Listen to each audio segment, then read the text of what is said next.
আসসালামু আলাইকুম। দুপুর 2টা বেজে 55 মিনিট। আজ শনিবার। বাংলাদেশ বেতার, কক্সবাজার। স্থানীয় খবরে স্বাগত জানাচ্ছি শামীম আক্তার। বাংলাদেশ সমুদ্র গবেষণা ইনস্টিটিউট বরির উদ্যোগে বার্ষিক গবেষণা ফলাফল উপস্থাপনা বিষয়ক সেমিনার অনুষ্ঠিত হয়েছে। আজ সকালে বরির সম্মেলন কক্ষে আয়োজিত সেমিনারে 2023-2024 অর্থবছরে বঙ্গোপসাগরের সম্পদ অনুসন্ধান, আহরণ এবং সংরক্ষণে গৃহীত গবেষণা প্রকল্পের ফলাফল উপস্থাপন করা হয়। এতে প্রধান অতিথি ছিলেন বিজ্ঞান ও প্রযুক্তি মন্ত্রণালয়ের সিনিয়র সচিব মোহাম্মদ মোকাব্বির হোসেন। সচিব বলেন, সুনীল অর্থনীতিকে গতিশীল করতে বরিতে আন্তর্জাতিক মানের চ্যালেঞ্জগুলোর সমাধান নিয়ে কাজ করছে সরকার। বরির মহাপরিচালক কমোডর মোহাম্মদ মিনারুল হকের সভাপতিত্বে এতে বিশেষ অতিথি ছিলেন বরির পরিচালনা বোর্ডের সদস্য রিয়ার অ্যাডমিরাল অবসর খোরশেদ আলম। এ সময় ছিলেন বিজ্ঞান ও প্রযুক্তি মন্ত্রণালয়ের উচ্চপদস্থ কর্মকর্তা, বিভিন্ন বিশ্ববিদ্যালয়ের শিক্ষক ও গবেষক, বৈজ্ঞানিক কর্মকর্তা, সাংবাদিক সহ সংশ্লিষ্টরা। এর আগে বরির গবেষকরা তাদের গবেষণার ফলাফল উপস্থাপন করেন। কক্সবাজারের শুটকিপল্লীতে শ্রম আইন বাস্তবায়ন সংক্রান্ত এক মতবিনিময় সভা অনুষ্ঠিত হয়েছে। গতকাল বিকেলে শহরের নাজিরার টেক শুটকি মহালে এ মতবিনিময় সভায় প্রধান অতিথি ছিলেন শ্রম ও কর্মসংস্থান মন্ত্রণালয়ের সচিব AHM শফিকুজ্জামান।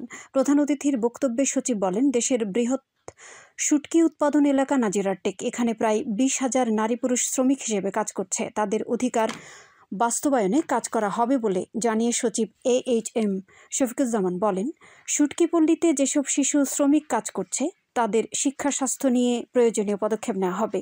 সদর উপজেলা নির্বাহী কর্মকর্তা নীলুফা ইয়াসমিন চৌধুরীর সভাপতিত্বে এ সময় মৎস্য ভোক্তা অধিকার, কলকারখানা ও প্রতিষ্ঠান পরিদর্শন এবং নিরাপদ খাদ্য অধিদপ্তরের কর্মকর্তা সহ সংশ্লিষ্টরা উপস্থিত ছিলেন। পরে সচিব শুটকিপল্লীর বিভিন্ন মহল পরিদর্শন করেন। মহেশখালী কক্সবাজার নৌ রুটে দুটি স্পিডবোটের মুখোমুখি সংঘর্ষ হয়েছে। আজ বেলা 11টার দিকে মহেশখালী চ্যানেলে এ দুর্ঘটনা ঘটে। এতে স্পিডবোট উল্টে সব যাত্রী সমুদ্র চ্যানেলে পড়ে যায়। তাৎক্ষণিক অন্য একটি স্পিডবোট এসে যাত্রীদের উদ্ধার করে। এ ঘটনায় আহত এক নারীকে কক্সবাজার সদর হাসপাতালে ভর্তি করা হয়েছে। খবর পেয়ে জেটি ঘাটে বিষয়টির খোঁজ নেন মহেশখালী উপজেলা নির্বাহী কর্মকর্তা ইউএনও মোহাম্মদ হেদায়েতুল্লাহ। তিনি জানান, এ বিষয়ে তদন্ত কমিটি গঠন করা হয়েছে। তদন্তপূর্বক যথাযথ ব্যবস্থা নেওয়া হবে। টেকনাফে গলদা চিংড়ির চাষ করে আর্থিকভাবে লাভবান হচ্ছেন চাষিরা। চলতি মৌসুমে অনুকূল আবহাওয়ার কারণে 80% ঘেরে গলদাসহ বিভিন্ন প্রজাতির চিংড়ির চাষ হয়েছে। এর মধ্যে 2/3 হচ্ছে গলদা চিংড়ি। চাষিরা জানান, গলদা চিংড়ি দেশের চাহিদা মিটিয়ে বিদেশে রপ্তানি হয়।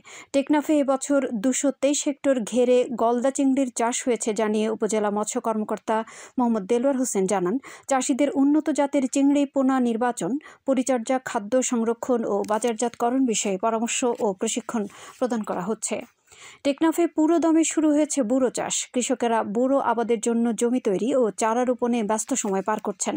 উপজেলার নীলা, হোয়াইখং, বাহারছড়া ও সদর ইউনিয়নের বেশিরভাগ এলাকায় এখন গভীর নলকূপ, ঝর্ণা ও নদীর পানির সাহায্যে বুড়োর চাষ হচ্ছে বলে জানান সংশ্লিষ্টরা। উপজেলা কৃষি কর্মকর্তা মোহাম্মদ জাকিরুল ইসলাম জানান, চলতি মৌসুমে উপজেলার 4 ইউনিয়নে 275 হেক্টর জমিতে বুড়ো ধানের চাষ হচ্ছে। উপজেলার কৃষি অধিদপ্তর কৃষকদের প্রশিক্ষণ, বীজ, সার, কীটনাশক সহ বিভিন্ন কৃষি উপকরণ দিয়ে সহযোগিতা করছে।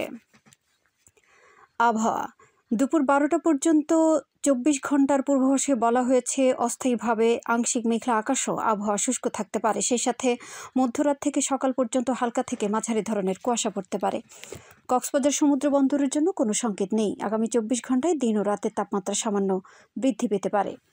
আজ সূর্যাস্ত যাবে সন্ধ্যা 5টা 28 মিনিটে। আগামীকাল সূর্যোদয় হবে ভোর 6টা 33 মিনিটে। আজকের সর্বনিম্ন তাপমাত্রা ছিল 16.3 ডিগ্রি সেলসিয়াস এবং সর্বোচ্চ তাপমাত্রা ছিল 29.6 ডিগ্রি সেলসিয়াস। এখন জানিয়ে দিচ্ছি বাঁকখালী নদীর মোহনা ও সংলগ্ন এলাকার সামুদ্রিক জোয়ার ভাটার সময়সূচি। আজ জোয়ার শুরু হয়েছে দুপুর 2টা 46 মিনিটে, চলবে রাত 9টা 1 মিনিট পর্যন্ত। ভাটা শুরু হবে রাত 9টা 1 মিনিটে, চলবে রাত 3টা 43 মিনিট পর্যন্ত। পুনরায় জোয়ার শুরু হবে রাত 3টা 43 মিনিটে, চলবে আগামীকাল সকাল 9টা 15 মিনিট পর্যন্ত। সবশেষে পর্যটক বার্তা। পর্যটন নগরী কক্সবাজারে আগত ভ্রমণ পিয়াসুদের সাগরের পানিতে নামার পূর্বে সাবধানতা অবলম্বন করার জন্য অনুরোধ করা হচ্ছে। যারা সাঁতারে দক্ষ নন তাদের পানিতে বেশি দূর যাওয়া উচিত নয়। ভাটার সময় স্রোতের সাগরমুখী টান প্রবল হওয়ায় সাগরের গভীরে ভেসে যাওয়া, এমনকি প্রাণহানির আশঙ্কা থাকে। সেই সাথে পর্যটকদের স্বাস্থ্যবিধি মেনে চলার পরামর্শ দেওয়া হচ্ছে। খবর শেষ হলো। আমাদের পরবর্তী খবর প্রচারিত হবে আগামীকাল সকাল 9টা বেজে 25 মিনিটে।